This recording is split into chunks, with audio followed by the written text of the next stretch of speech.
Hello, beautiful people. I have a fantastic selection of fairy tales for you today. So sit back, relax, and if you enjoy these stories, please do comment to share your thoughts or like to help share this audiobook with others. Thumbelina by Hans Christian Andersen. There once was a woman who wanted so very much to have a tiny little child, but she did not know where to find one. So she went to an old witch and she said, "I have set my heart upon having a tiny little child. Please, could you tell me where I can find one?" "Why, that's easily done," said the witch. "Here's a grain of barley for you, but it isn't at all the sort of barley that farmers grow in their fields or that the chickens get to eat. Put it in a flower pot, and you'll see what you shall see." "Oh, thank you," the woman said. She gave the witch 12 pennies and planted the barley seed as soon as she got home. It quickly grew into a fine, large flower, which looked very much like a tulip. But the petals were folded tight, as though it was still a bud. "This is such a pretty flower," said the woman. She kissed its lovely red and yellow petals, and just as she kissed it, the flower gave a loud pop and flew open. It was a tulip right enough, but on the green cushion in the middle of it sat a tiny girl. She was dainty and fair to see, but she was no taller than your thumb, so she was called Thumbelina. A nicely polished walnut shell served as her cradle. Her mattress was made of the blue petals of violets, and a rose petal was pulled up to cover her. That was how she slept at night. In the daytime she played on a table where the woman put a plate surrounded with a wreath of flowers. Their stems lay in the water, on which there floated a large tulip petal. Thumbelina used the petal as a boat, and with a pair of white horsehairs for oars, she could row clear across the plate, a charming sight. She could sing, too. Her voice was the softest and sweetest that anyone ever has heard. One night, as she lay in her cradle, a horrible toad hopped in through the window. One of the panes was broken. This big, ugly, slimy toad jumped right down on the table, where Thumbelina was asleep under the red rose petal. "Here's a perfect wife for my son," the toad exclaimed. She seized upon the walnut shell in which Thumbelina lay asleep and hopped off with it, out the window and into the garden. A big, broad stream ran through it, with a muddy marsh along its banks, and here the toad lived with her son. Ugh, he was just like his mother, slimy and horrible. "Co-ax, brek ek eke kex," was all that he could say when he saw the graceful little girl in the walnut shell. "Don't speak so loud or you will wake her up," the old toad told him. "She might get away from us yet, for she is as light as a puff of swan's down. We must put her on one of the broad water lily leaves out in the stream. She is so small and light that it will be just like an island to her, and she can't run away from us while we are making our best room under the mud, ready for you two to live in." Many water lilies with broad green leaves grew in the stream, and it looked as if they were floating on the surface. The leaf which lay furthest from the bank was the largest of them all, and it was to this leaf that the old toad swam with the walnut shell which held Thumbelina. The poor little thing woke up early next morning, and when she saw where she was, she began to cry bitterly. There was water all around the big green leaf, and there was no way at all for her to reach the shore. The old toad sat in the mud, decorating a room with green rushes and yellow water lilies, to have it looking its best for her new daughter-in-law. Then she and her ugly son swam out to the leaf on which Thumbelina was standing. They came for her pretty little bed, which they wanted to carry to the bridal chamber before they took her there.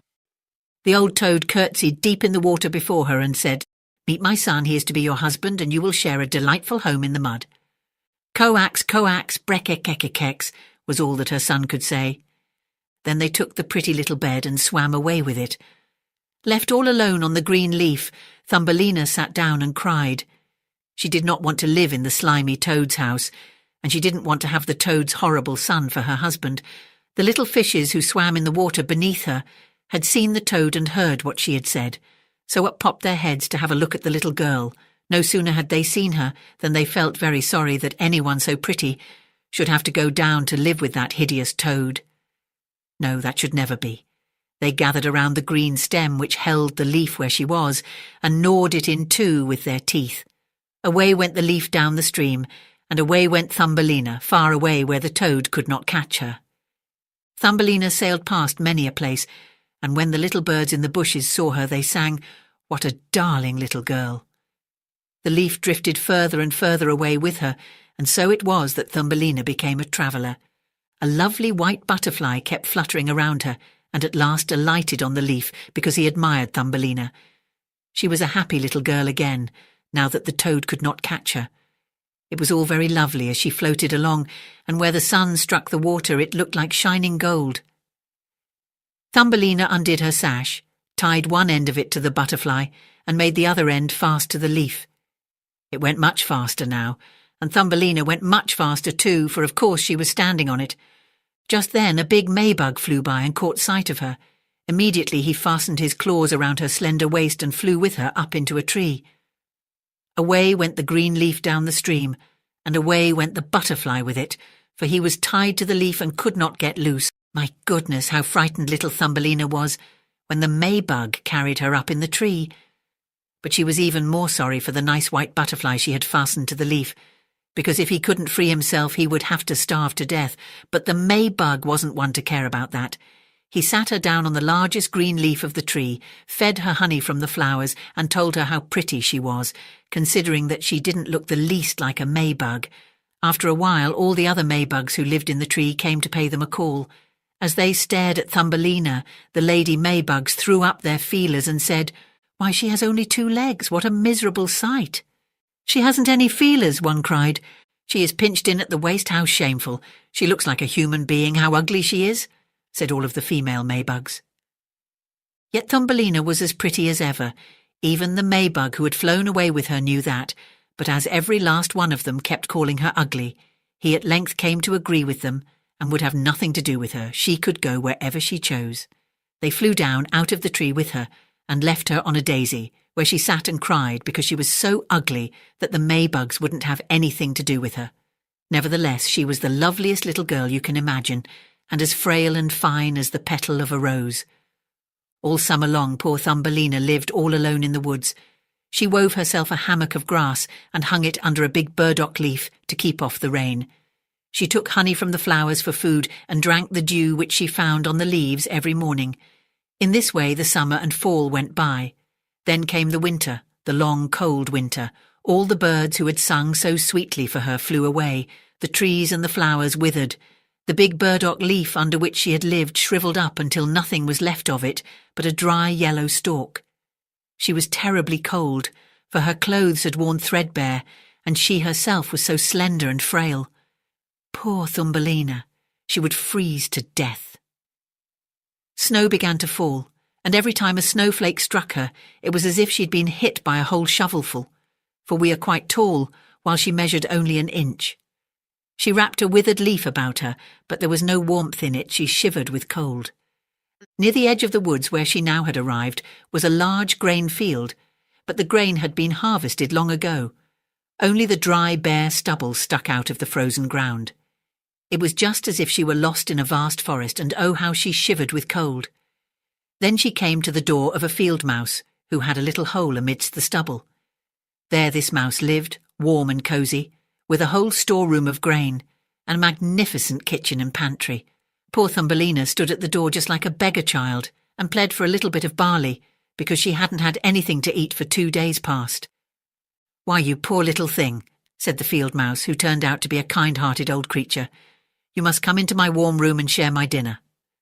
She took such a fancy to Thumbelina that she said, "If you care to, you may stay with me all winter, but you must keep my room tidy and tell me stories, for I'm very fond of them."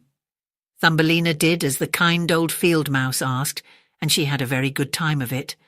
"Soon we shall have a visitor," the field mouse said. "Once every week my neighbour comes to see me, and he is even better off than I am. His rooms are large, and he wears such a beautiful black velvet coat. If you could only get him for a husband, you would be well taken care of, but he can't see anything. You must tell him the very best stories you know." Thumbelina did not like this suggestion. She would not even consider the neighbour, because he was a mole. He paid them a visit in his black velvet coat. The field mouse talked about how wealthy and wise he was, and how his home was more than 20 times larger than hers. But for all of his knowledge, he cared nothing at all for the sun and the flowers. He had nothing good to say for them, and had never laid eyes on them. Thumbelina had to sing for him. She sang, "Maybug, Maybug, fly away home," and the monk goes afield. The mole fell in love with her sweet voice, but he didn't say anything about it yet, for he was a most discreet fellow.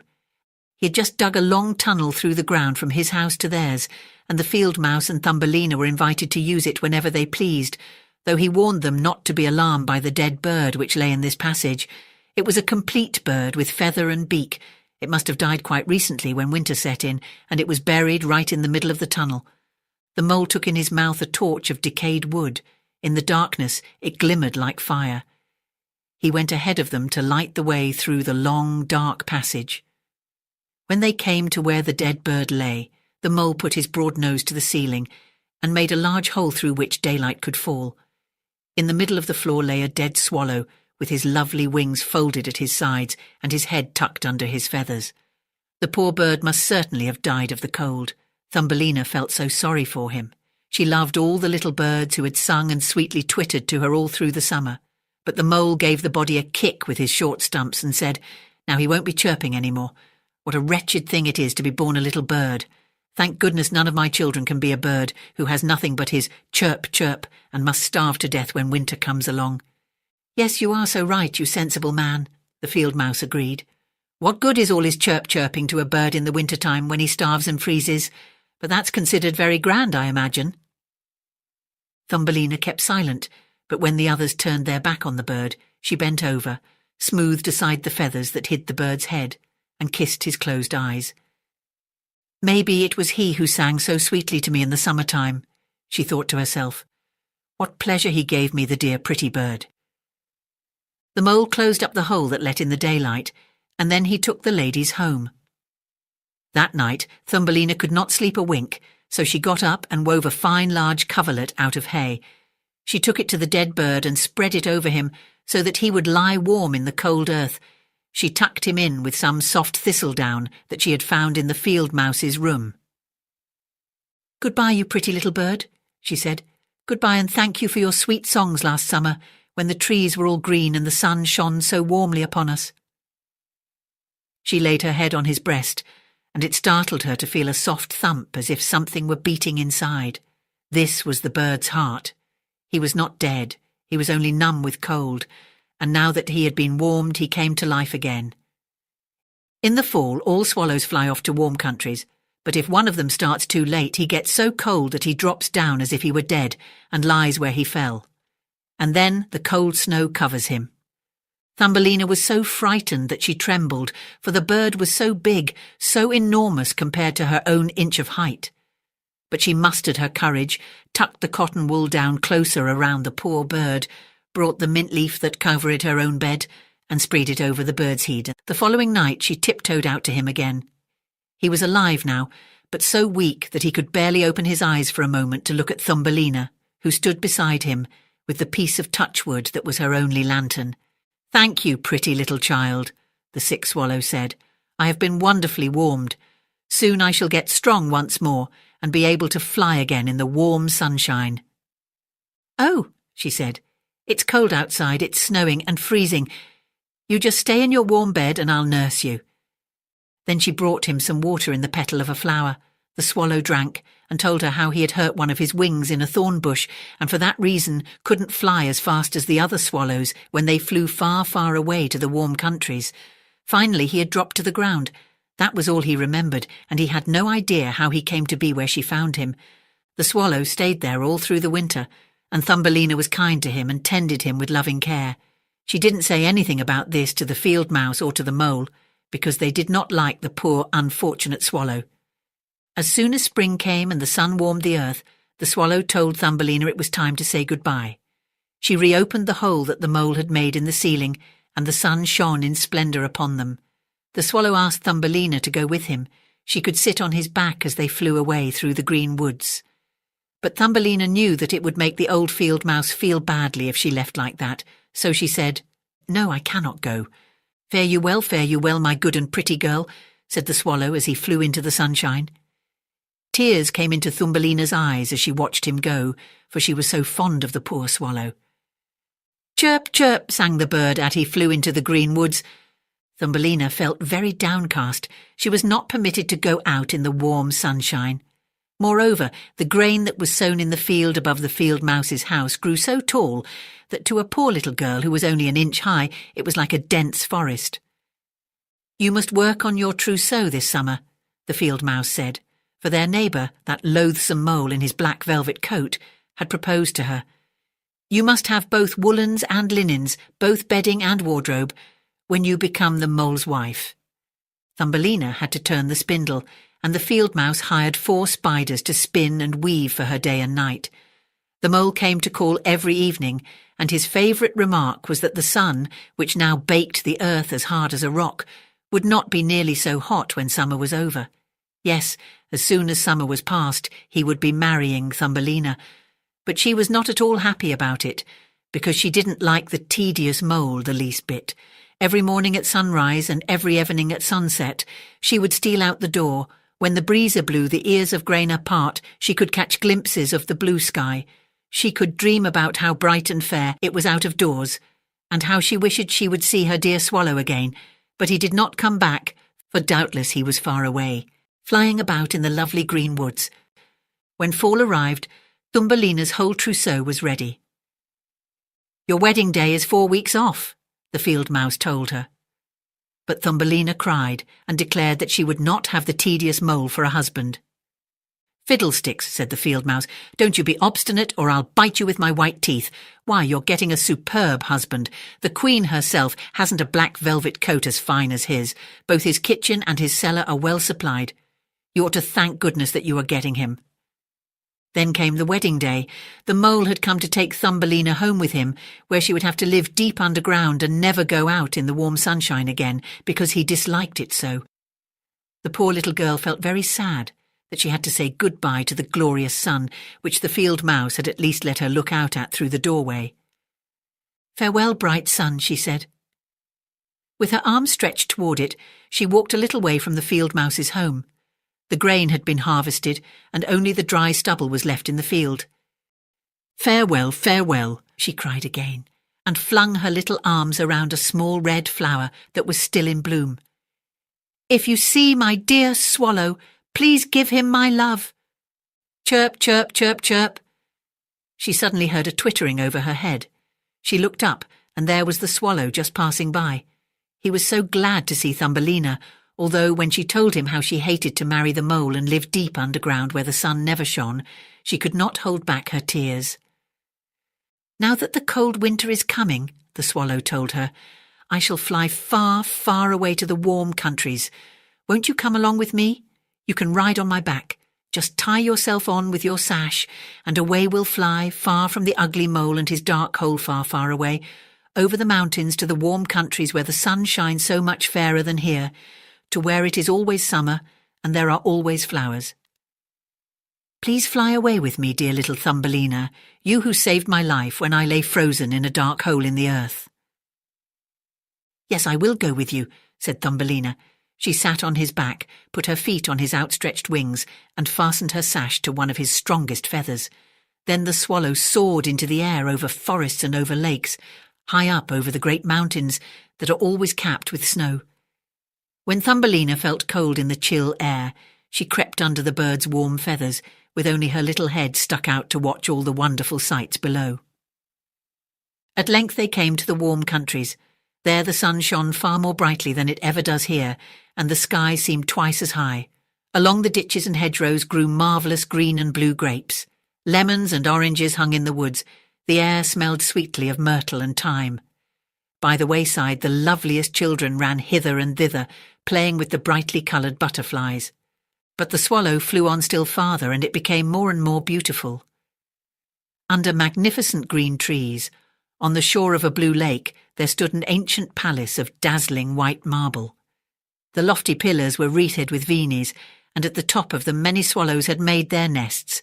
One nest belonged to the swallow who carried Thumbelina. "This is my home," the swallow told her. "If you will choose one of those glorious flowers in bloom down below, I shall place you in it, and you will have all that your heart desires." "That will be lovely," she cried, and clapped her tiny hands. A great white marble pillar had fallen to the ground, where it lay in 3 broken pieces. Between these pieces grew the loveliest large white flowers. The swallow flew down with Thumbelina and put her on one of the large petals. How surprised she was to find in the centre of the flower a little man, as shining and transparent as if he had been made of glass. On his head was the daintiest of little gold crowns, on his shoulders were the brightest shining wings, and he was not a bit bigger than Thumbelina. He was the spirit of the flower. In every flower there lived a small man or woman just like him, but he was the king over all of them. "Oh, isn't he handsome?" Thumbelina said softly to the swallow. The king was somewhat afraid of the swallow, which seemed a very giant of a bird to anyone as small as he. But when he saw Thumbelina, he rejoiced, for she was the prettiest little girl he had ever laid eyes on. So he took off his golden crown and put it on her head. He asked if he might know her name, and he asked her to be his wife, which would make her queen over all the flowers. Here indeed was a different sort of husband from the toad's son and the mole with his black velvet coat. So she said yes to this charming king. From all the flowers trooped little ladies and gentlemen, delightful to behold. Every one of them brought Thumbelina a present, but the best gift of all was a pair of wings that had belonged to a large silver fly. When these were made fast to her back, she too could flit from flower to flower. Everyone rejoiced, as the swallow perched above them in his nest and sang his very best songs for them. He was sad, though, deep down in his heart, for he liked Thumbelina so much that he wanted never to part with her. "You shall no longer be called Thumbelina," the flower spirit told her. "That name is too ugly for anyone as pretty as you are. We shall call you Maya." "Goodbye, goodbye," said the swallow. He flew away again from the warm countries back to far-away Denmark, where he had a little nest over the window of the man who can tell you fairy tales. And to him the birds sang, telling him everything. And that's how we came to hear the whole story. God Can Never Die by Hans Christian Andersen. It was a Sunday morning. The sun shone brightly and warmly into the room as the air, mild and refreshing, flowed through the open window. And out under God's blue heaven, where fields and meadows were covered with greens and flowers, all the little birds rejoiced. While joy and contentment were everywhere outside, in the house lived sorrow and misery. Even the wife, who otherwise always was in good spirits, sat that morning at the breakfast table with a downcast expression. Finally she arose without having touched a bite of her food, dried her eyes, and walked toward the door. It really seemed as if there were a curse hanging over this house. The cost of living was high, the food supply low, taxes had become heavier and heavier. Year after year the household belongings had depreciated more and more, and now, at last, there was nothing to look forward to but poverty and misery. For a long time all this had depressed the husband, who always had been a hard-working and law-abiding citizen. Now the thought of the future filled him with despair. Yes, many times he even threatened to end his miserable and hopeless existence. Neither the comforting words of his good-humoured wife nor the worldly or spiritual counsel of his friends had helped him. These had only made him more silent and sorrowful. It is easy to understand that his poor wife finally should lose her courage too. However, there was quite another reason for her sadness, which we soon shall hear. When the husband saw that his wife also grieved and wanted to leave the room, he stopped her and said, "I won't let you go until you have told me what is wrong with you." After a moment of silence, she sighed and said, "Oh, my dear husband, I dreamed last night that God was dead and that all the angels followed him to his grave." "How can you believe or think such foolish stuff?" answered the husband. "You know, of course, that God can never die." The good wife's face sparkled with happiness, and as she affectionately squeezed both her husband's hands, she exclaimed, "Then our dear God is still alive." "Why, of course," said the husband. "How could you ever doubt it?" Then she embraced him and looked at him with loving eyes, expressing confidence, peace and happiness as she said, "But my dear husband, if God is still alive, why do we not believe and trust in him? He has counted every hair on our heads. Not a single one is lost without his knowledge. He clothes the lilies in the field. He feeds the sparrows and the ravens." It was as if a veil lifted from his eyes and as if a heavy load fell from his heart when she spoke these words. He smiled for the first time in a long while and thanked his dear, pious wife for the trick she had played on him. through which she had revived his belief in God and restored his trust. And in the room, the sun shone even more friendly on the happy people's faces. A gentle breeze caressed their smiling cheeks, and the birds sang even louder their heartfelt thanks to God. The Emperor's New Clothes by Hans Christian Andersen. Many years ago there was an emperor so exceedingly fond of new clothes that he spent all his money on being well dressed. He cared nothing about reviewing his soldiers, going to the theatre, or going for a ride in his carriage, except to show off his new clothes. He had a coat for every hour of the day, and instead of saying, as one might about any other ruler, "The king's in council," here they always said, "The emperor's in his dressing room." In the great city where he lived, life was always gay. Every day many strangers came to town, and among them one day came two swindlers. They let it be known they were weavers, and they said they could weave the most magnificent fabrics imaginable. Not only were their colours and patterns uncommonly fine, but clothes made of this cloth had a wonderful way of becoming invisible to anyone who was unfit for his office or who was unusually stupid. Those would be just the clothes for me, thought the emperor. If I wore them, I would be able to discover which men in my empire are unfit for their posts, and I could tell the wise men from the fools. Yes, I certainly must get some of the stuff woven for me right away. He paid the two swindlers a large sum of money to start work at once.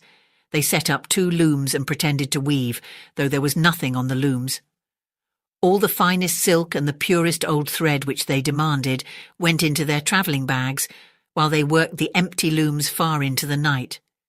I'd like to know how those weavers are getting on with the cloth, the emperor thought, but he felt slightly uncomfortable when he remembered that those who were unfit for their position would not be able to see the fabric. It couldn't have been that he doubted himself, yet he thought he'd rather send someone else to see how things were going. The whole town knew about the cloth's peculiar power, and all were impatient to find out how stupid their neighbours were. I'll send my honest old minister to the weavers, the emperor decided. He'll be the best one to tell me how the material looks, for he's a sensible man and no one does his duty better. So the honest old minister went to the room where the two swindlers sat working away at their empty looms. Heaven help me, he thought as his eyes flew wide open. I can't see anything at all. But he did not say so. Both the swindlers begged him to be so kind as to come near to approve the excellent pattern, the beautiful colours. They pointed to the empty looms, and the poor old minister stared as hard as he dared. He couldn't see anything because there was nothing to see. Heaven have mercy, he thought. Can it be that I'm a fool? I'd have never guessed it, and not a soul must know. Am I unfit to be the minister? It would never do to let on that I can't see the cloth. Don't hesitate to tell us what you think of it, said one of the weavers. Oh, it's beautiful, it's enchanting. The old minister peered through his spectacles. Such a pattern, what colours! I'll be sure to tell the emperor how delighted I am with it. We're pleased to hear that, the swindlers said. They proceeded to name all the colours and to explain the intricate pattern. The old minister paid the closest attention so that he could tell it all to the emperor, and so he did. The swindlers at once asked for more money, more silk and gold thread, to get on with the weaving. But it all went into their pockets. Not a thread went into the looms, though they worked at their weaving as hard as ever.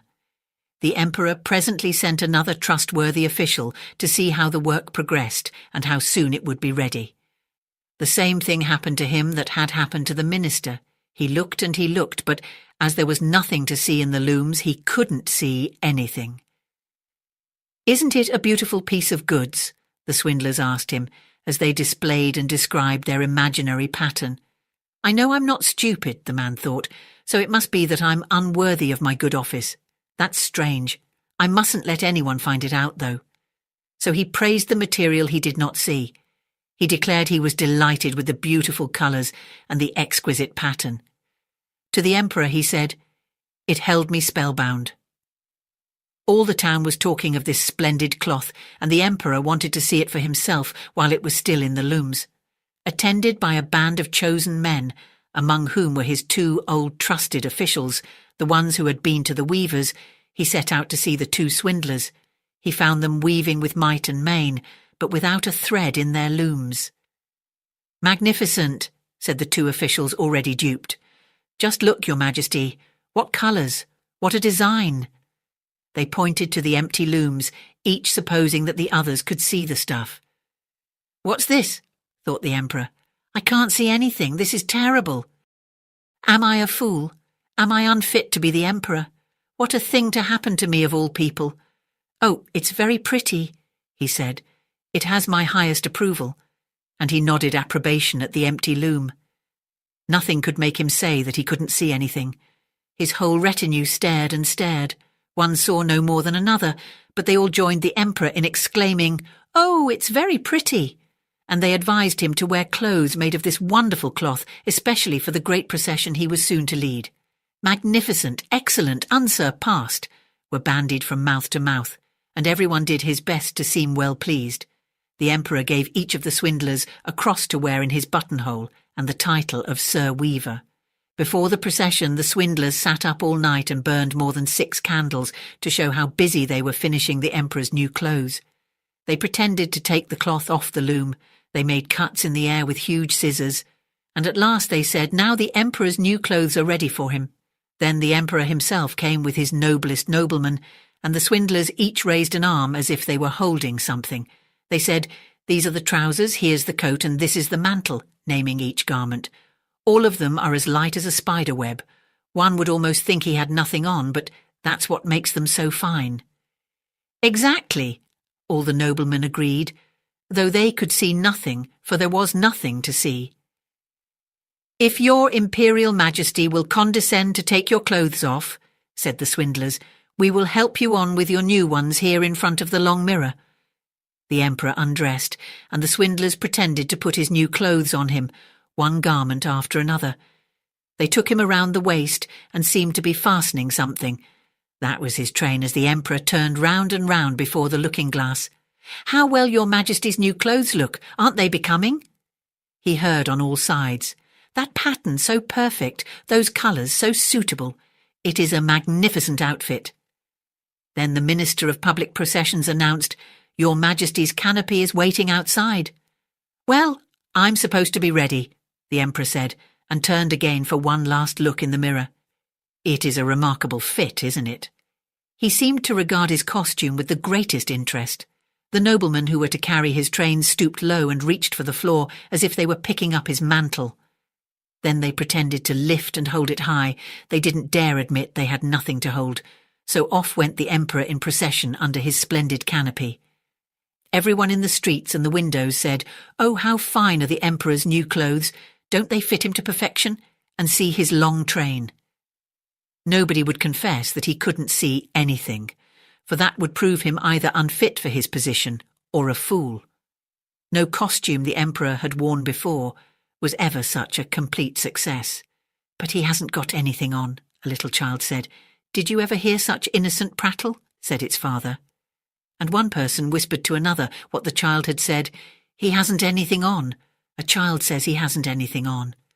"But he hasn't got anything on," the whole town cried out at last. The Emperor shivered, for he suspected they were right, but he thought, "This procession has got to go on." So he walked more proudly than ever, as his noblemen held high the train that wasn't there at all. Grandmother by Hans Christian Andersen. Grandmother is so very old. She has so many wrinkles, and her hair is completely white, but her eyes shine just like 2 stars. Yes, yet they are much more beautiful. They are so gentle, so wonderful to look into. And then she knows the most delightful stories, and she has a gown of heavy, rustling silk with great big flowers in it. Grandmother knows a great deal, for she was alive long before father and mother, that much is certain. She has a hymn book with heavy clasps of silver and often reads from it. In the middle of the book is a rose which is very flat and dry, and not nearly so lovely as the roses she has in the vase, yet she smiles at it the most sweetly of all, and the tears even come into her eyes.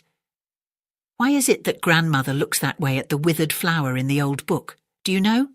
Why every time her tears fall upon the rose, its colours become fresh again. The rose swells and fills the whole room with its perfume. The walls sink as if they were made of mist, and all about her is the green, beautiful wood with the summer sunlight streaming through the leaves of the trees. And grandmother, why, she's young again, a lovely girl with yellow curls and round red cheeks, pretty, graceful, fresher than any rose. But the eyes, the mild, blessed eyes, they are still grandmother's eyes. Beside her is a man, so young, strong and handsome.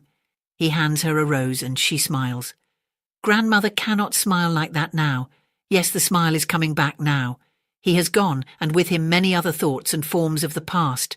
The handsome man has gone, and only the rose lies in the hymn book, and grandmother, yes. She still sits there, an old woman, glancing down at the withered rose in her book. Now grandmother is dead. She was sitting in her armchair, telling a long, long, lovely story. And now the story is finished, she said. I'm very tired, let me sleep a little. And then she leaned back, breathed gently, and slept. But it became quieter and quieter as her face became full of happiness and peace. It was as if the sunshine spread over her features, and then they said she was dead. She was laid in the black coffin and lay shrouded in folds of white linen, looking so beautiful, though her eyes were closed. All the wrinkles were gone, and there was a smile on her lips. Her hair was so silvery and so venerable, and one wasn't at all afraid to look at the corpse, for it was sweet, dear, good grandmother. The hymn book was placed under her head as she had wished, and the rose was still in the old book, and then they buried grandmother. They planted a rose tree on the grave beside the churchyard wall. It was full of roses, and the nightingale sang over it, and in the church the organ pealed forth the finest psalms, psalms that were written in the book under the dead one's head, and the moon shone down on the grave, but the dead one wasn't there. Any child could venture safely, even at night, and pluck a rose there beside the churchyard wall. A dead person knows more than all we living ones know. The dead know what terror would sweep over us if the strange thing were to happen that they should return among us. The dead are better than we, and they return no more. Dust has been piled over the coffin. Dust is inside it.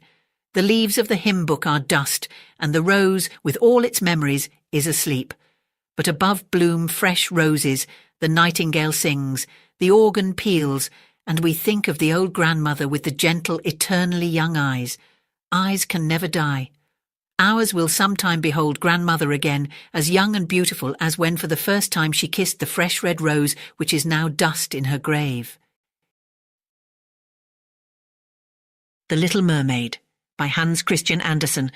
Far out in the ocean the water is as blue as the petals of the loveliest cornflower, and as clear as the purest glass.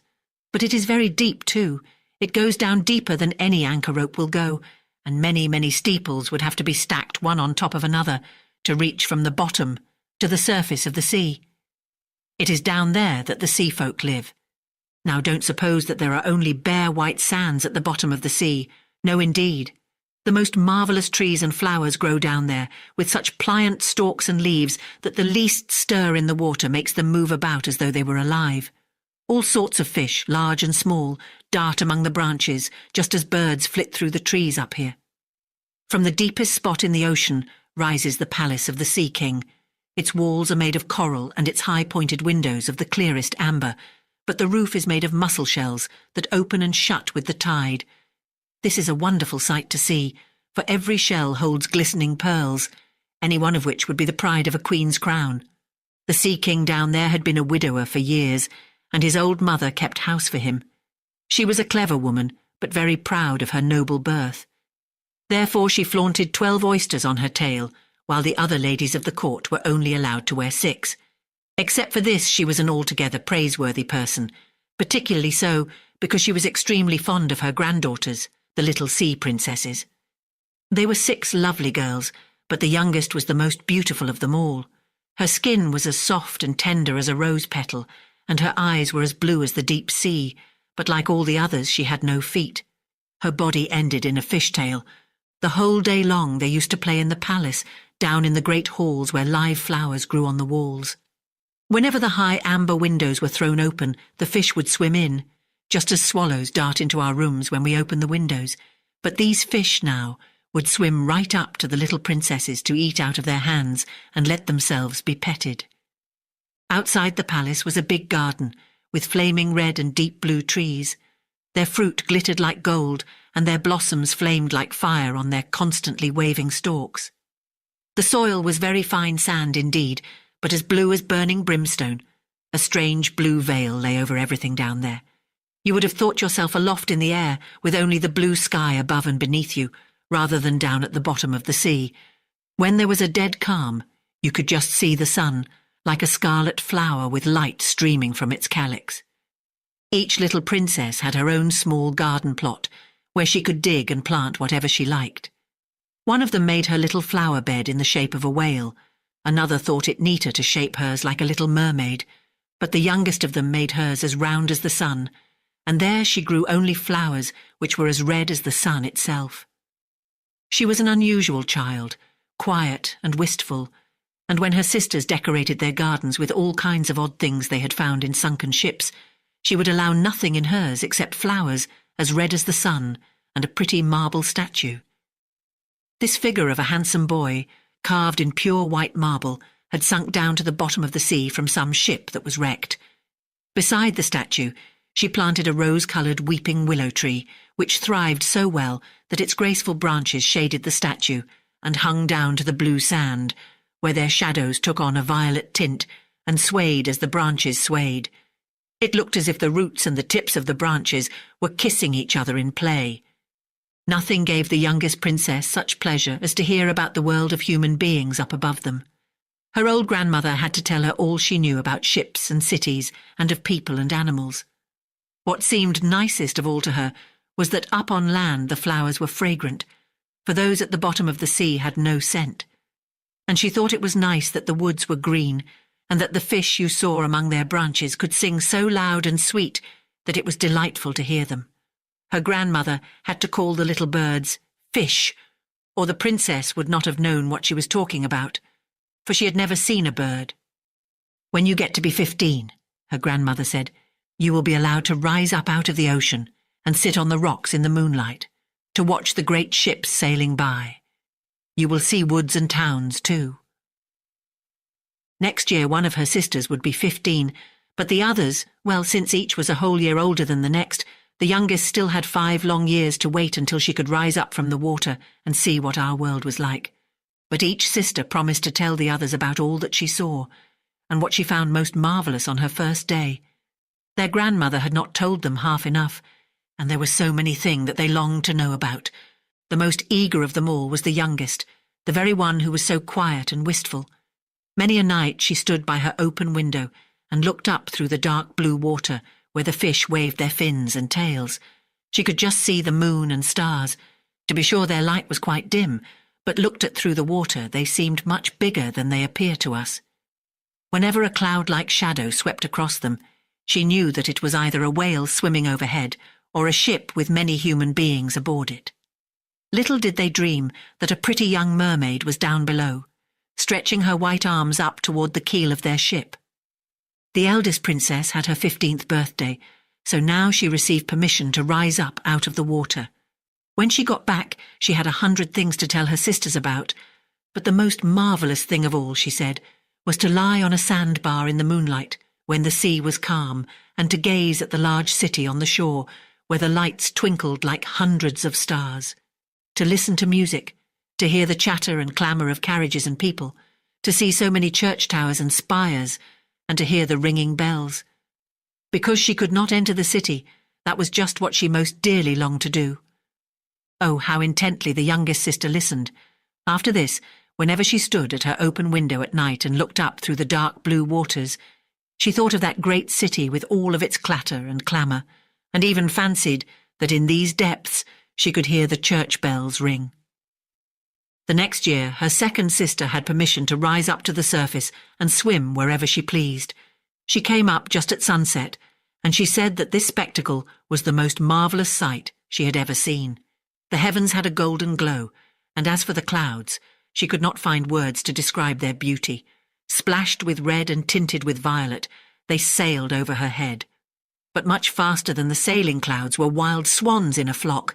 Like a long white veil trailing above the sea, they flew toward the setting sun. She too swam toward it, but down it went, and all the rose-coloured glow faded from the sea and sky. The following year, her third sister ascended, and as she was the boldest of them all, she swam up a broad river that flowed into the ocean. She saw gloriously green, vine-coloured hills. Palaces and manor houses could be glimpsed through the splendid woods. She heard all the birds sing, and the sun shone so brightly that often she had to dive under the water to cool her burning face. In a small cove, she found a whole school of mortal children, paddling about in the water quite naked. She wanted to play with them, but they took fright and ran away. Then along came a little black animal. It was a dog, but she had never seen a dog before. It barked at her so ferociously that she took fright herself and fled to the open sea. But never could she forget the splendid woods, the green hills, and the nice children who could swim in the water, although they didn't wear fishtails. The fourth sister was not so venturesome. She stayed far out among the rough waves, which she said was a marvellous place.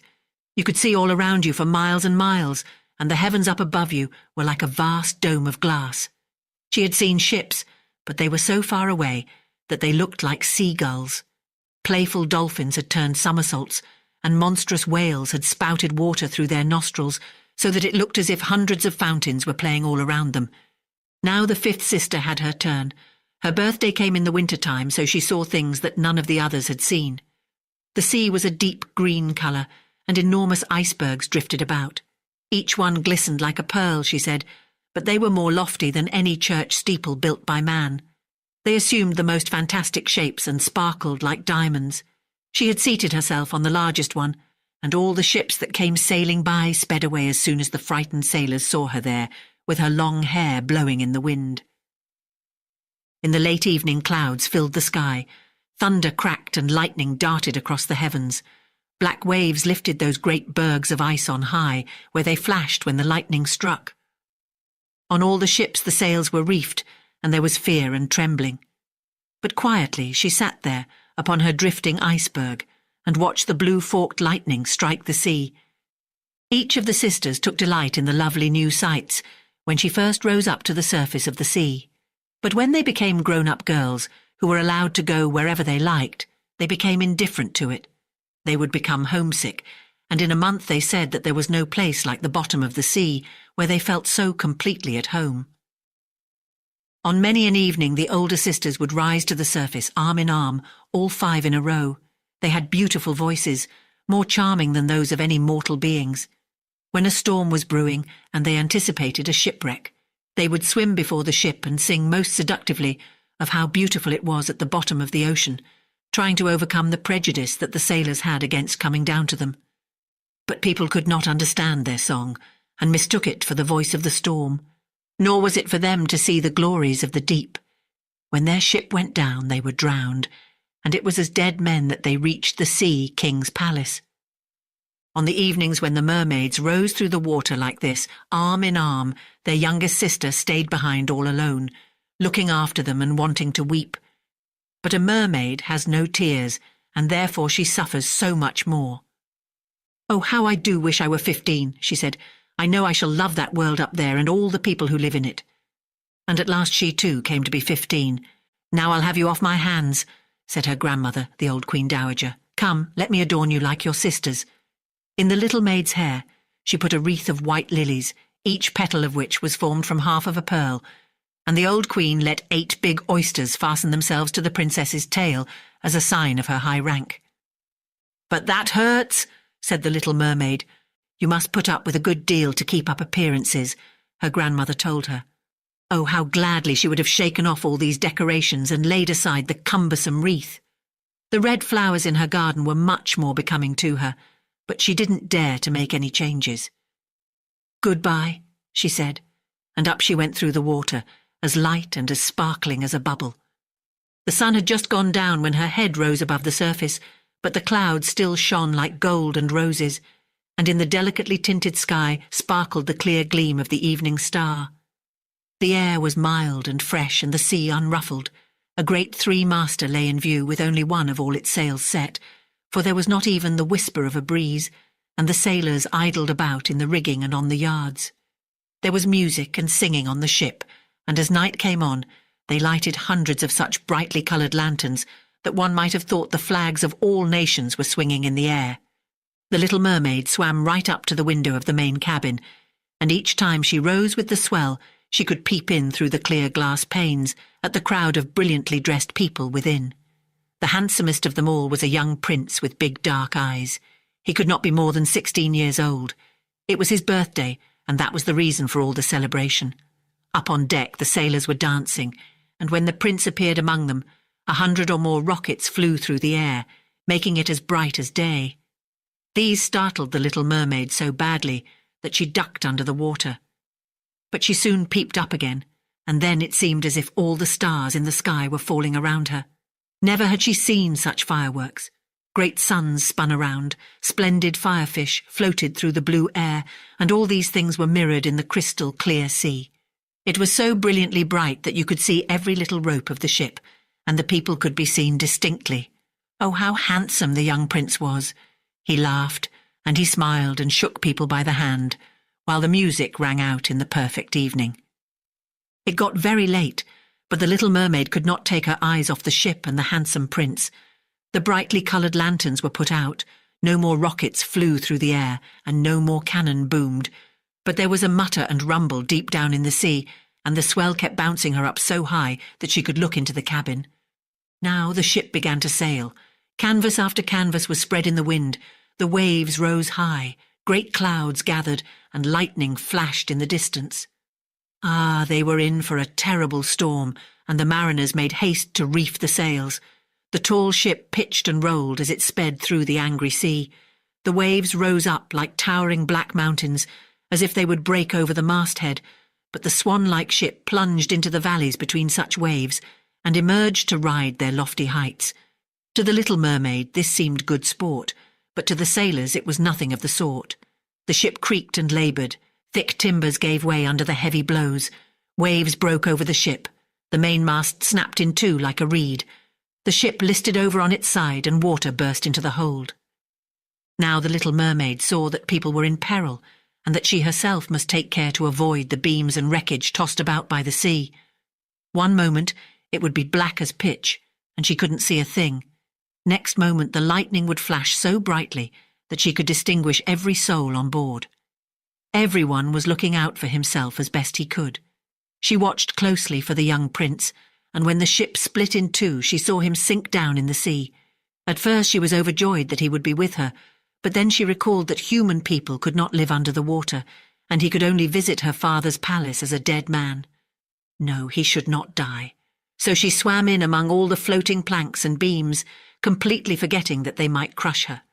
She dived through the waves and rode their crests, until at length she reached the young prince, who was no longer able to swim in that raging sea. His arms and legs were exhausted, his beautiful eyes were closing, and he would have died if the little mermaid had not come to help him. She held his head above water and let the waves take them wherever the waves went. At daybreak, when the storm was over, not a trace of the ship was in view. The sun rose out of the waters, red and bright, and its beams seemed to bring the glow of life back to the cheeks of the prince, but his eyes remained closed. The mermaid kissed his high and shapely forehead. As she stroked his wet hair in place, it seemed to her that he looked like that marble statue in her little garden. She kissed him again, and hoped that he would live. She saw dry land rise before her in high blue mountains, topped with snow as glistening white as if a flock of swans were resting there.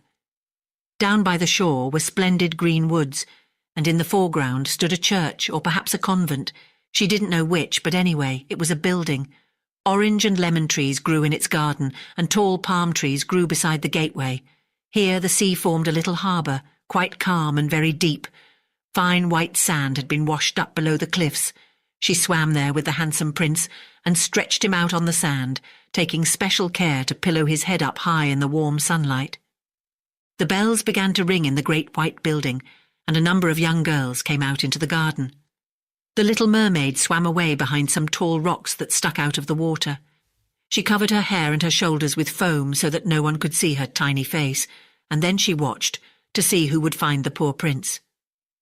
In a little while one of the young girls came upon him. She seemed frightened, but only for a minute. Then she called more people. The mermaid watched the prince regain consciousness and smile at everyone around him. But he did not smile at her, for he did not even know that she had saved him. She felt very unhappy, and when they led him away to the big building, She dived sadly down into the water and returned to her father's palace. She had always been quiet and wistful, and now she became much more so. Her sisters asked her what she had seen on her first visit up to the surface, but she would not tell them a thing. Many evenings and many mornings she revisited the spot where she had left the prince. She saw the fruit in the garden ripened and harvested, and she saw the snow on the high mountain melted away. But she did not see the prince, so each time she came home sadder than she had left. It was her one consolation to sit in her little garden and throw her arms about the beautiful marble statue that looked so much like the prince. But she took no care of her flowers now. They overgrew the paths until the place was a wilderness, and their long stalks and leaves became so entangled in the branches of the tree that it cast a gloomy shade. Finally, she couldn't bear it any longer. She told her secret to one of her sisters. Immediately, all the other sisters heard about it. No one else knew except a few more mermaids who told no one, except their most intimate friends. One of these friends knew who the prince was. She too had seen the birthday celebration on the ship. She knew where he came from and where his kingdom was. "Come, little sister," said the other princesses. Arm in arm they rose from the water in a long row, right in front of where they knew the prince's palace stood. It was built of pale, glistening golden stone with great marble staircases, one of which led down to the sea. Magnificent gilt domes rose above the roof, and between the pillars all around the building were marble statues that looked most lifelike. Through the clear glass of the lofty windows, one could see into the splendid halls, with their costly silk hangings and tapestries, and walls covered with paintings that were delightful to behold. In the centre of the main hall, a large fountain played its columns of spray up to the glass-domed roof, through which the sun shone down on the water and upon the lovely plants that grew in the big basin. Now that she knew where he lived, many an evening and many a night she spent there in the sea. She swam much closer to shore than any of her sisters would dare venture, and she even went far up a narrow stream, under the splendid marble balcony that cast its long shadow in the water. Here she used to sit and watch the young prince when he thought himself quite alone in the bright moonlight. On many evenings she saw him sail out in his fine boat, with music playing and flags aflutter. She would peep out through the green rushes, and if the wind blew her long silver veil, anyone who saw it mistook it for a swan spreading its wings. On many nights she saw the fishermen come out to sea with their torches, and heard them tell about how kind the young prince was. This made her proud to think that it was she who had saved his life when he was buffeted about, half dead among the waves, and she thought of how softly his head had rested on her breast, and how tenderly she had kissed him, though he knew nothing of all this, nor could he even dream of it.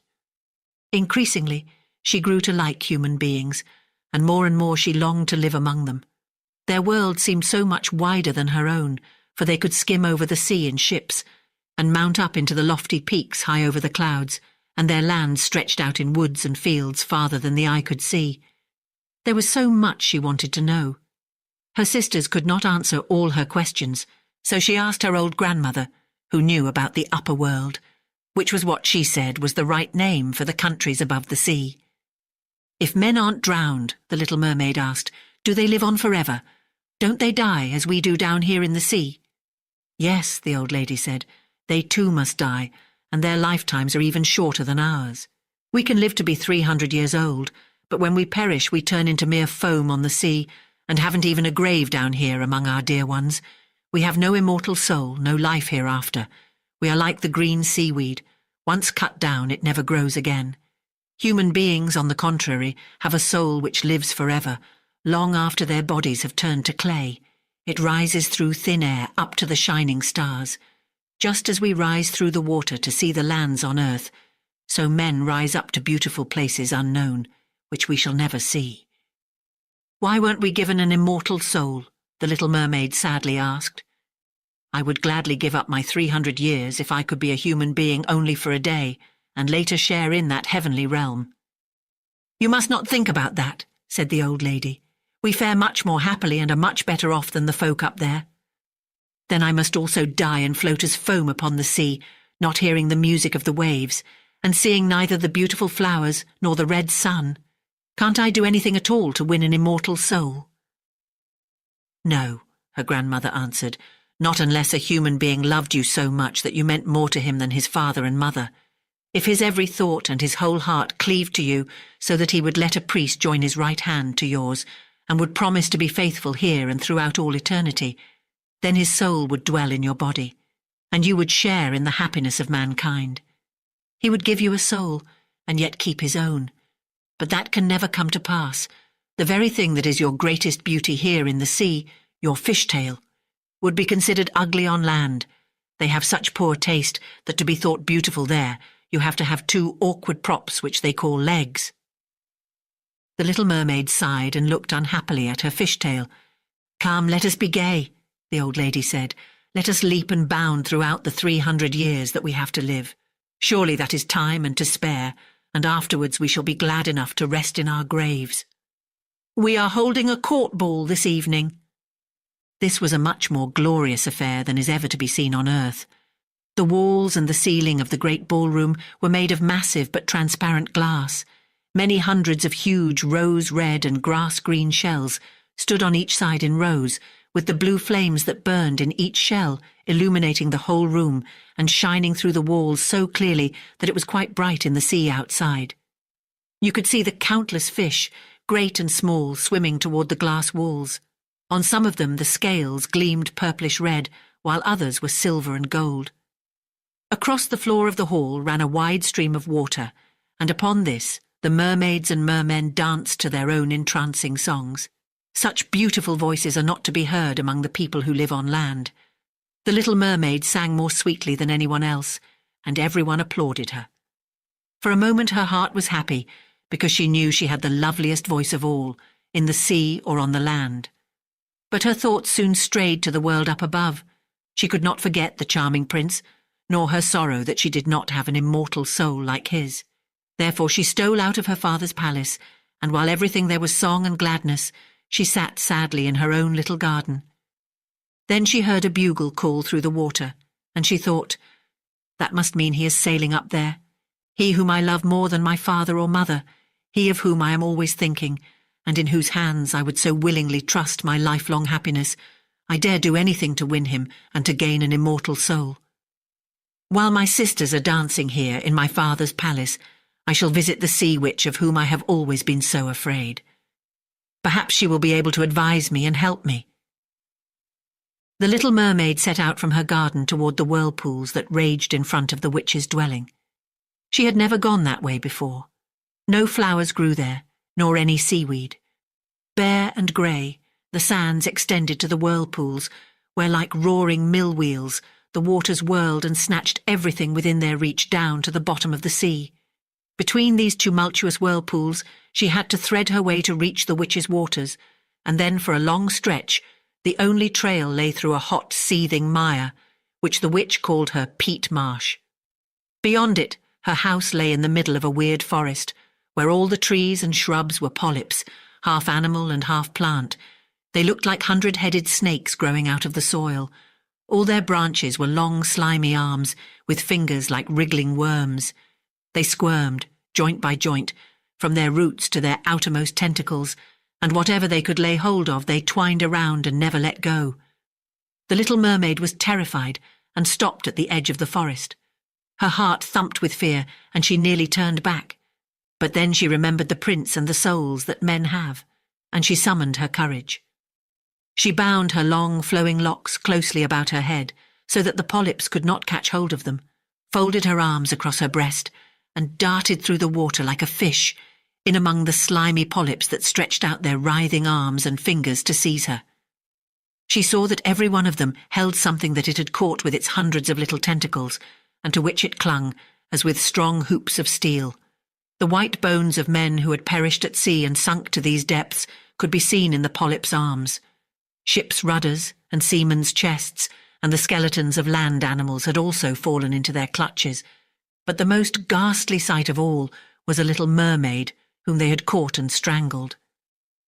She reached a large muddy clearing in the forest where big fat water snakes slithered about, showing their foul yellowish bellies.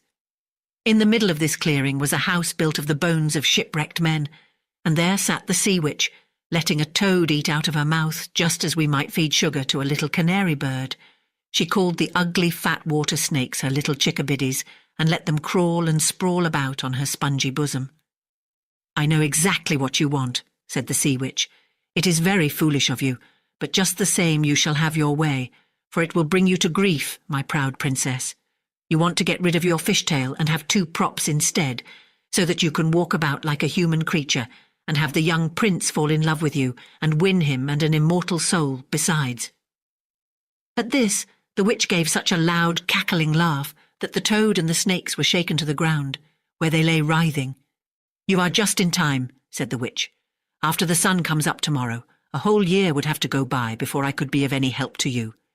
Jay shall compound you a draught, and before sunrise you must swim to the shore with it, seat yourself on dry land and drink the draught down. Then your tail will divide and shrink until it becomes what the people on earth call a pair of shapely legs. But it will hurt. It will feel as if a sharp sword slashed through you. Everyone who sees you will say that you are the most graceful human being they have ever laid eyes on, for you will keep your gliding movement, and no dancer will be able to tread as lightly as you. But every step you take will feel as if you were treading upon knife blades so sharp that blood must flow. I am willing to help you, but are you willing to suffer all this?" "Yes," the little mermaid said in a trembling voice as she thought of the prince and of gaining a human soul. "Remember," said the witch, "once you have taken a human form, you can never be a mermaid again. You can never come back through the waters to your sisters or to your father's palace. And if you do not win the love of the prince so completely that for your sake he forgets his father and mother, cleaves to you with his every thought and his whole heart, and lets the priest join your hands in marriage, then you will win no immortal soul. If he marries someone else, your heart will break on the very next morning, and you will become foam of the sea." "I shall take that risk," said the little mermaid, but she turned as pale as death. "Also, you will have to pay me," said the witch, "and it is no trifling price that I'm asking. You have the sweetest voice of anyone down here at the bottom of the sea, and while I don't doubt that you would like to captivate the prince with it, you must give this voice to me. I will take the very best thing that you have in return for my sovereign draught. I must pour my own blood in it to make the drink as sharp as a 2-edged sword." "But if you take my voice," said the little mermaid, "what will be left to me?" "Your lovely form," the witch told her, "your gliding movements and your eloquent eyes. With these you can easily enchant a human heart. Well, have you lost your courage? Stick out your little tongue and I shall cut it off.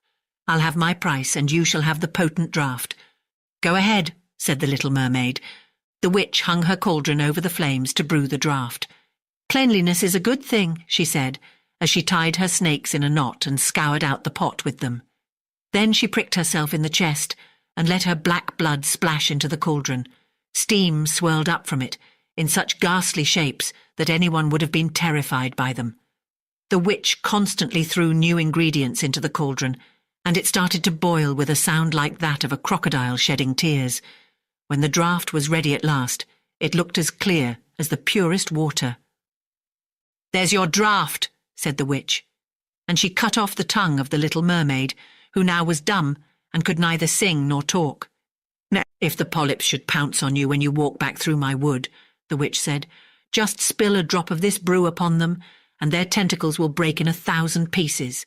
But there was no need of that, for the polyps curled up in terror as soon as they saw the bright draught.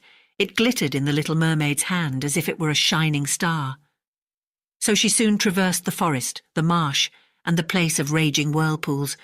She could see her father's palace.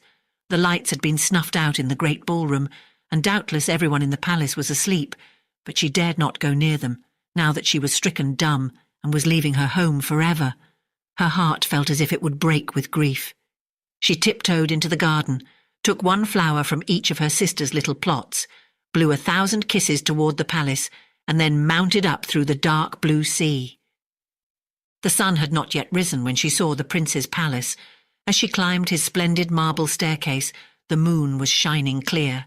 The little mermaid swallowed the bitter, fiery draught, and it was as if a 2-edged sword struck through her frail body. She swooned away and lay there as if she were dead.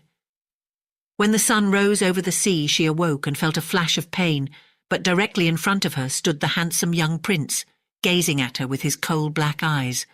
Lowering her gaze, she saw that her fish tail was gone, and that she had the loveliest pair of white legs any young maid could hope to have.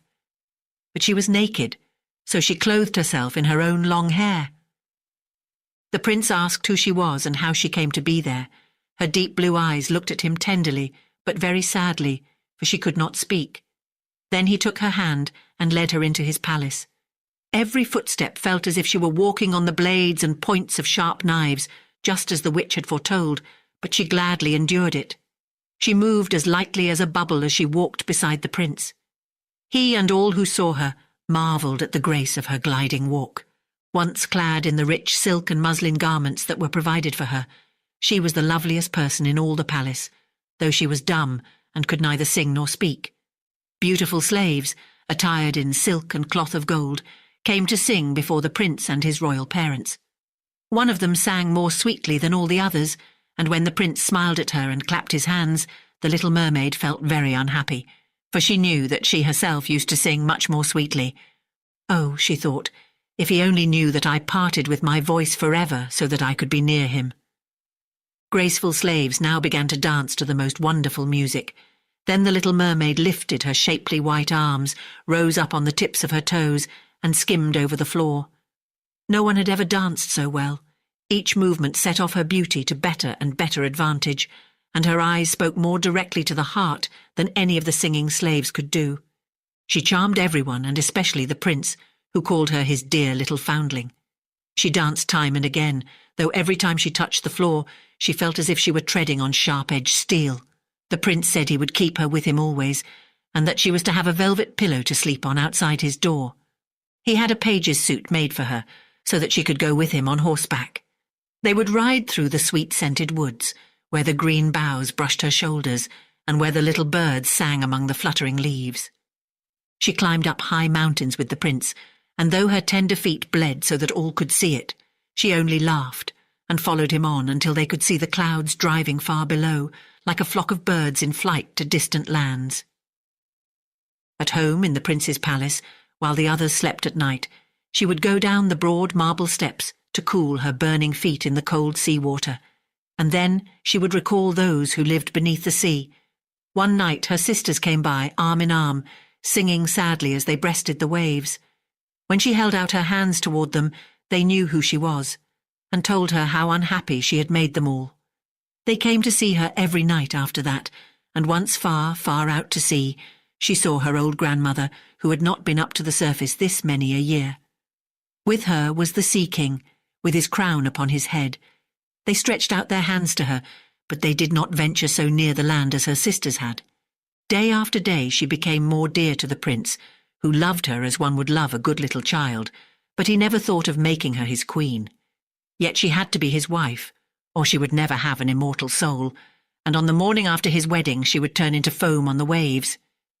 "Don't you love me best of all?" The little mermaid's eyes seemed to question him when he took her in his arms and kissed her lovely forehead. "Yes, you are most dear to me," said the prince, "for you have the kindest heart. You love me more than anyone else does, and you look so much like a young girl I once saw, but never shall find again. I was on a ship that was wrecked, and the waves cast me ashore near a holy temple, where many young girls performed the rituals. The youngest of them found me beside the sea and saved my life. Though I saw her no more than twice, she is the only person in all the world whom I could love. But you are so much like her that you almost replace the memory of her in my heart. She belongs to that holy temple, therefore it is my good fortune that I have you. We shall never part." "Alas, he doesn't know it was I who saved his life," the little mermaid thought. "I carried him over the sea to the garden where the temple stands. I hid behind the foam and watched to see if anyone would come. I saw the pretty maid he loves better than me." A sigh was the only sign of her deep distress, for a mermaid cannot cry. "He says that the other maid belongs to the holy temple. She will never come out into the world, so they will never see each other again. It is I who will care for him, love him, and give all my life to him." Now rumours arose that the prince was to wed the beautiful daughter of a neighbouring king, and that it was for this reason he was having such a superb ship made ready to sail. The rumour ran that the prince's real interest in visiting the neighbouring kingdom was to see the king's daughter, and that he was to travel with a lordly retinue. The little mermaid shook her head and smiled, for she knew the prince's thoughts far better than anyone else did. "I am forced to make this journey," he told her.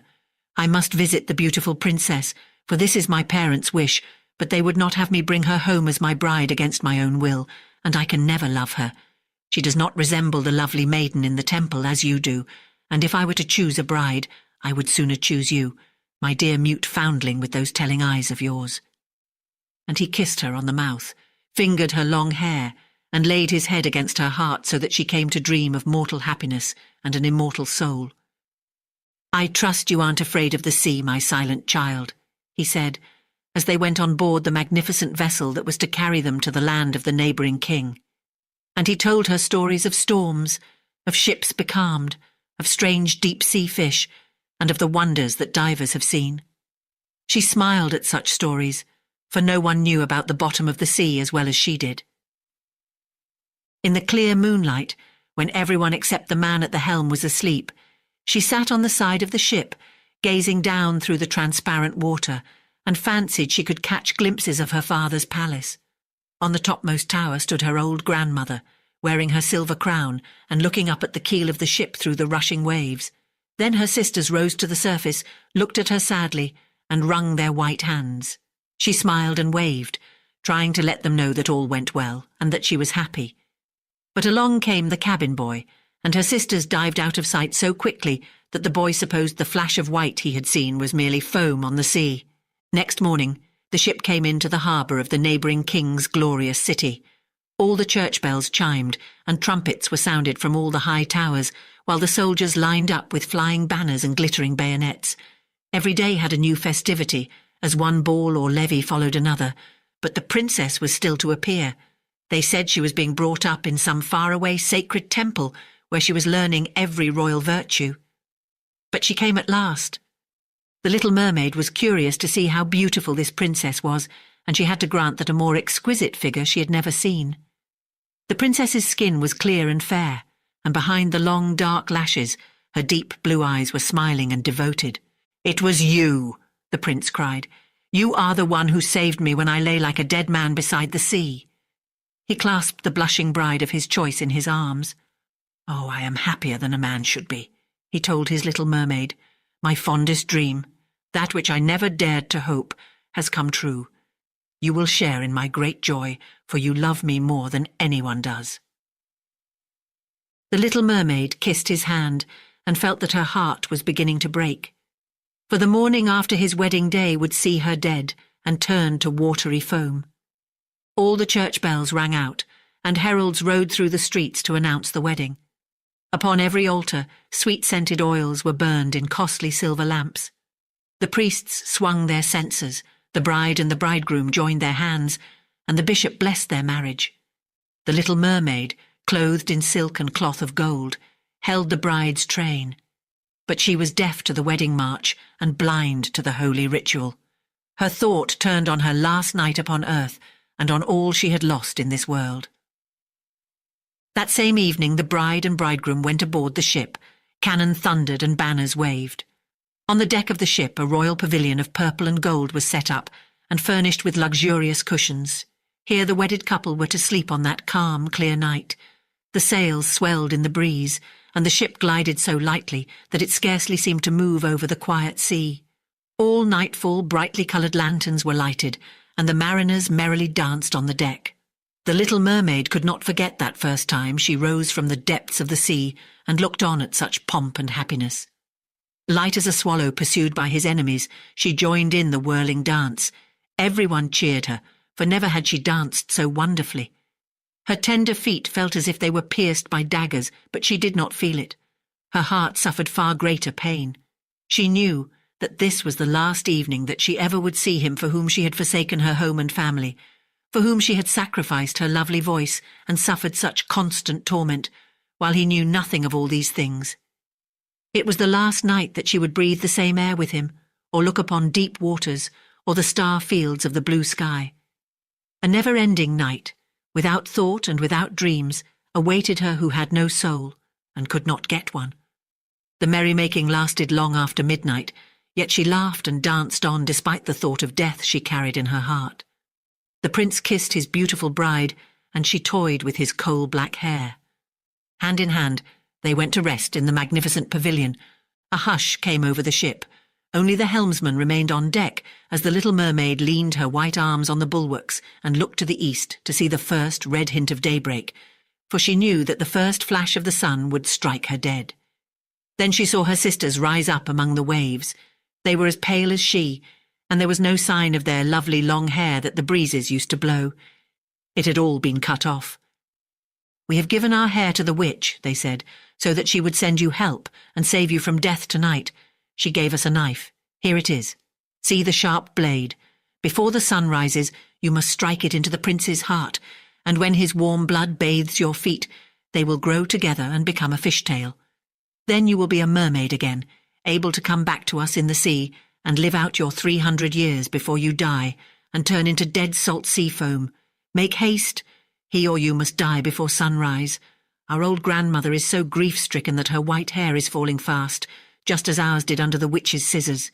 Kill the prince and come back to us. Hurry, hurry. See that red glow in the heavens. In a few minutes the sun will rise and you must die." So saying, they gave a strange deep sigh and sank beneath the waves. The little mermaid parted the purple curtains of the tent and saw the beautiful bride asleep with her head on the prince's breast. The mermaid bent down and kissed his shapely forehead. She looked at the sky, fast reddening for the break of day. She looked at the sharp knife and again turned her eyes toward the prince, who in his sleep murmured the name of his bride.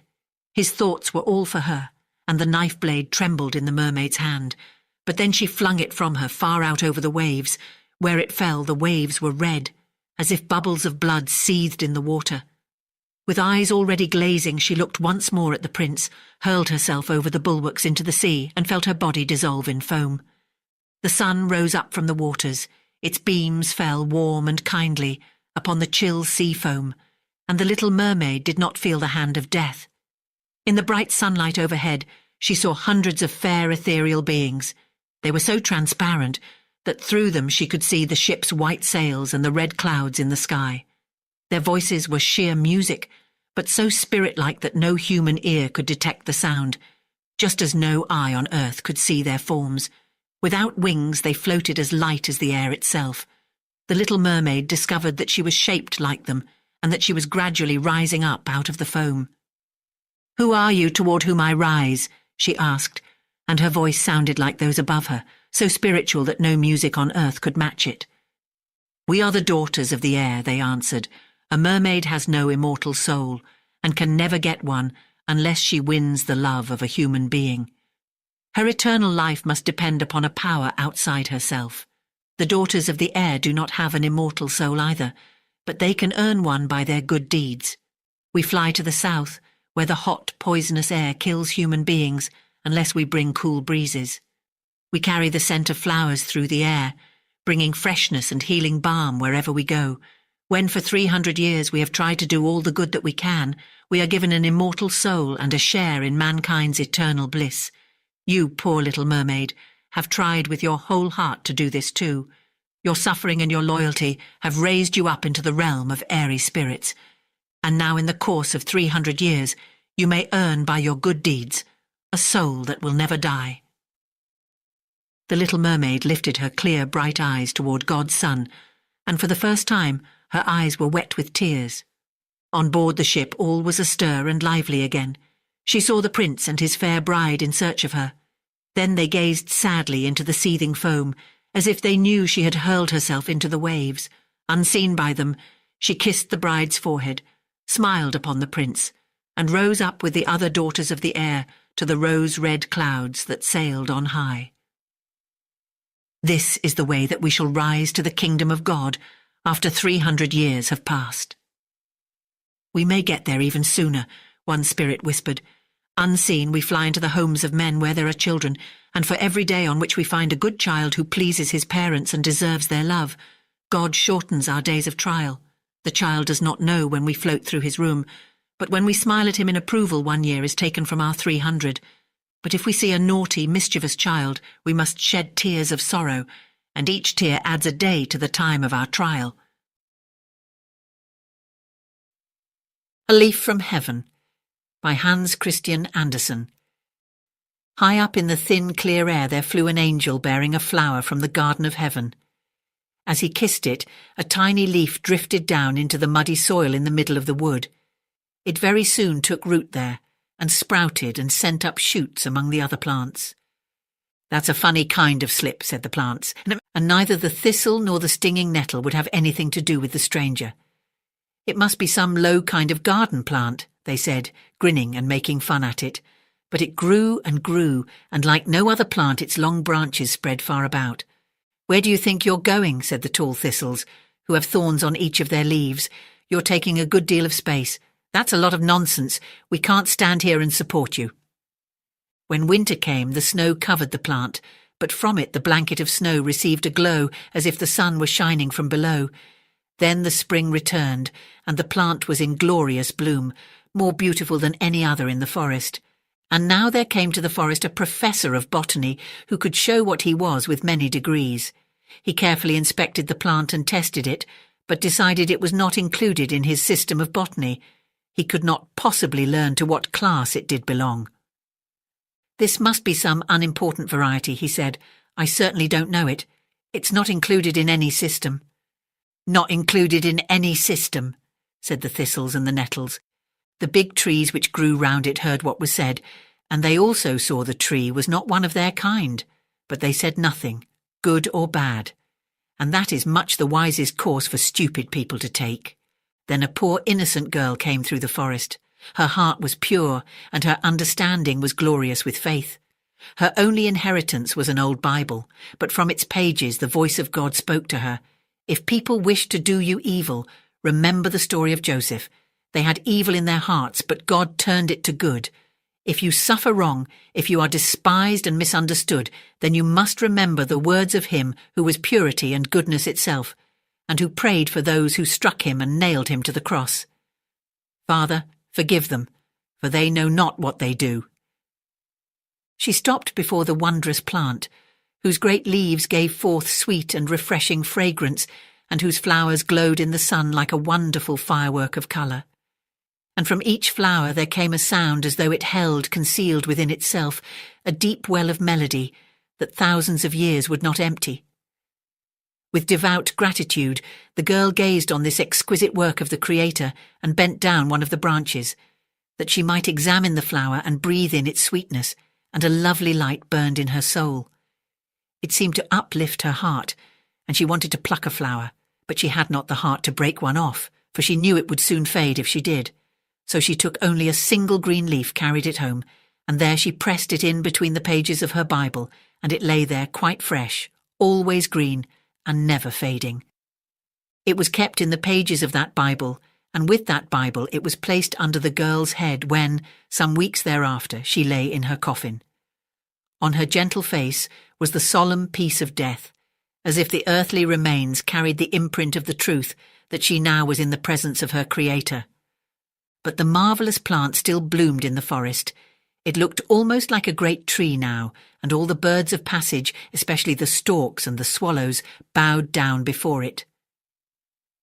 "That thing is taking on foreign airs now," said the thistles and the burdocks. "We never act like that here in this country." And the black forest snails spat at the plant. Then the swineherd came, collecting thistles and other shrubs, to burn them for their ashes. He tore up the heavenly plant by the roots and crammed it into his bag. "I can use that too," he said, and no sooner said than done.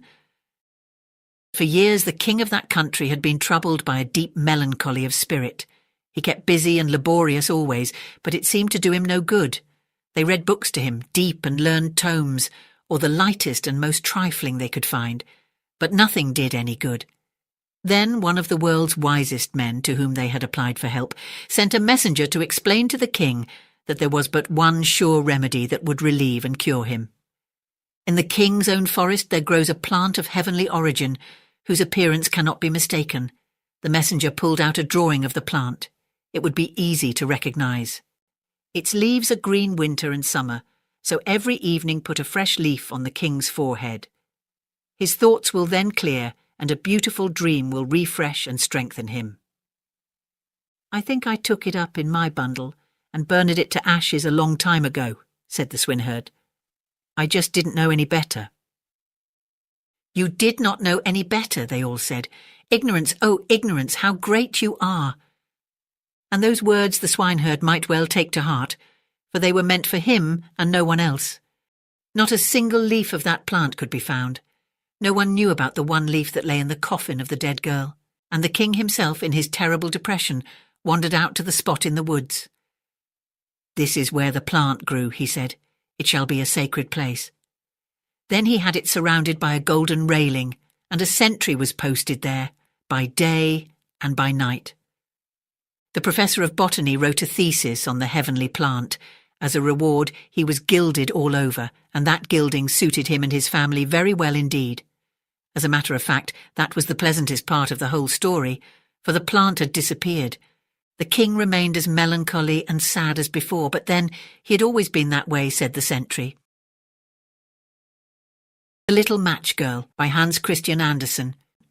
It was so terribly cold. Snow was falling, and it was almost dark. Evening came on, the last evening of the year. In the cold and gloom, a poor little girl, bareheaded and barefoot, was walking through the streets. Of course, when she had left her house, she'd had slippers on. But what good had they been? They were very big slippers, way too big for her, for they belonged to her mother. The little girl had lost them running across the road, where 2 carriages had rattled by terribly fast. One slipper she'd not been able to find again, and a boy had run off with the other, saying he could use it very well as a cradle some day when he had children of his own. And so the little girl walked on her naked feet, which were quite red and blue with the cold. In an old apron she carried several packages of matches, and she held a box of them in her hand. No one had bought any from her all day long, and no one had given her a cent. Shivering with cold and hunger, she crept along, a picture of misery, poor little girl. The snowflakes fell on her long fair hair, which hung in pretty curls over her neck. In all the windows lights were shining, and there was a wonderful smell of roast goose, for it was New Year's Eve. Yes, she thought of that. In a corner formed by 2 houses, one of which projected farther out into the street than the other, she sat down and drew up her little feet under her. She was getting colder and colder, but did not dare to go home, for she had sold no matches, nor earned a single cent, and her father would surely beat her. Besides, it was cold at home, for they had nothing over them but a roof through which the wind whistled, even though the biggest cracks had been stuffed with straw and rags. Her hands were almost dead with cold. Oh, how much one little match might warm her! If she could only take one from the box and rub it against the wall and warm her hands. She drew one out. Ouch! How it sputtered and burned! It made a warm, bright flame, like a little candle as she held her hands over it, but it gave a strange light. It really seemed to the little girl as if she were sitting before a great iron stove with shining brass knobs and a brass cover. How wonderfully the fire burned! How comfortable it was! The youngster stretched out her feet to warm them too. Then the little flame went out, the stove vanished, and she had only the remains of the burnt match in her hand. She struck another match against the wall. It burned brightly, and when the light fell upon the wall, it became transparent like a thin veil, and she could see through it into a room. On the table a snow-white cloth was spread, and on it stood a shining dinner service. The roast goose steamed gloriously, stuffed with apples and prunes. And what was still better, the goose jumped down from the dish and waddled along the floor with a knife and fork in its breast, right over to the little girl. Then the match went out, and she could see only the thick, cold wall. She lighted another match. Then she was sitting under the most beautiful Christmas tree. It was much larger and much more beautiful than the one she had seen last Christmas through the glass door at the rich merchant's home. Thousands of candles burned on the green branches, and coloured pictures like those in the print shops looked down at her. The little girl reached both her hands toward them. Then the match went out. But the Christmas lights mounted higher. She saw them now as bright stars in the sky. One of them fell down, forming a long line of fire.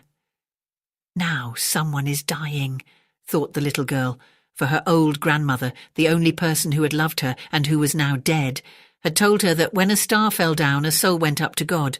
She rubbed another match against the wall. It became bright again, and in the glow the old grandmother stood clear and shining, kind and lovely. "Grandmother," cried the child. Oh, take me with you. I know you will disappear when the match is burned out. You will vanish like the warm stove, the wonderful roast goose, and the beautiful big Christmas tree. And she quickly struck the whole bundle of matches, for she wished to keep her grandmother with her, and the matches burned with such a glow that it became brighter than daylight. Grandmother had never been so grand and beautiful. She took the little girl in her arms, and both of them flew in brightness and joy above the earth, very, very high, and up there was neither cold, nor hunger, nor fear. They were with God. But in the corner, leaning against the wall, sat the little girl with red cheeks and smiling mouth, frozen to death on the last evening of the old year. The New Year's sun rose upon a little pathetic figure. The child sat there, stiff and cold, holding the matches, of which one bundle was almost burned. She wanted to warm herself, the people said. No one imagined what beautiful things she had seen, and how happily she had gone with her old grandmother into the bright new year. The Two Maidens by Hans Christian Andersen. Have you ever seen a maiden? I'm referring to what road pavers call a maiden, a thing used for ramming down the paving stones. She is made entirely of wood, broad at the bottom, with iron hoops around it, and a stick run through it at the upper, narrower end, which gives the maiden arms. Two maidens like this were once standing in the yard shed, among shovels, measuring tapes, and wheelbarrows.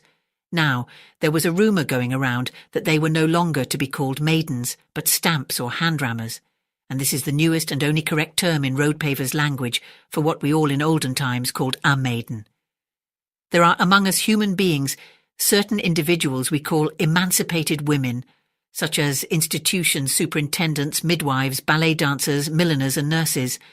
And with this group of emancipated, the two maidens in the yard shed associated themselves. They were known as maidens among the road pavers, and would under no circumstances give up their good old name and let themselves be called stamps or hand-rammers. Maiden is a human name, they said, but a stamp or a hand-rammer is a thing, and we certainly do not want to be called things. That's insulting us. My betrothed is liable to break off our engagement, said the younger of the two, who was engaged to a ramming block, a large machine used to drive stakes into the ground. In fact, he did on a larger scale the same sort of work that she did on a smaller. He'll take me as a maiden, but I'm sure he won't have me as a stamp or hand-rammer, and so I'll not permit them to change my name. As for me, I'd just as soon have both my arms broken off, said the elder. But the wheelbarrow had a different idea, and the wheelbarrow was really somebody. He considered himself a quarter of a carriage because he went about on one wheel. I must, however, tell you that it's common enough to be called maidens. That isn't nearly so distinctive a name as stamp, because that belongs under the category of seals. Just think of the royal signet and the seal of the state. If I were you, I would give up the name maiden. Never, said the elder. I'm much too old for that. You don't seem to understand what is called the European necessity, said the honest old measuring tape. People have to adapt themselves to circumstances, limit themselves, give in to the needs of the times. And if there is a law that the maidens are to be called stamps or hand-rammers, then by that new name she must be called. There is a measuring tape for everything. Well, if there must be a change, said the younger, I'd rather be called Miss, for Miss reminds one a little of maiden. But I'd rather be chopped up for firewood than change at all, said the old maiden. Now it was time for work. The maidens rode. They were put in the wheelbarrow, which was respectful treatment, but they were now called stamps. Maid, they cried as they stamped on the paving stones. Maid? They almost said the whole word maiden, but they didn't finish. They had decided not to say any more about it. But among themselves they always spoke of each other as maidens, and praised the good old days when things were called by their proper names, and those who were maidens were called maidens. And maidens they both remained, for the ramming block, the big machine I told you about, did break off his engagement with the younger. He would have nothing to do with a stamp or hand rammer. I hope you enjoyed this audiobook, and if you did, come back soon for some more terrific tales.